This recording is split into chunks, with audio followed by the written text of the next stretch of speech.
अपने रिश्तेदारों में मुसलमानों पर वाजिब है कि ये जानकारी पहुंचा दे, इस वीडियो को वहां तक जरूर पहुंचाएं।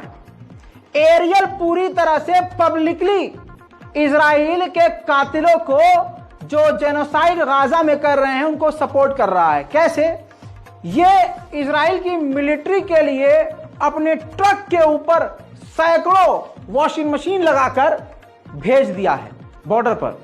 इजराइल की मिलिट्री के कपड़े धो रहा है एरियल, और एरियल से धो रहा है, और उसके बाद प्रेस करके पूरा तैयार करके इजरायली फौजियों के कपड़े ड्रेस दे रहा है। देखिए Guys, we are here next to the border.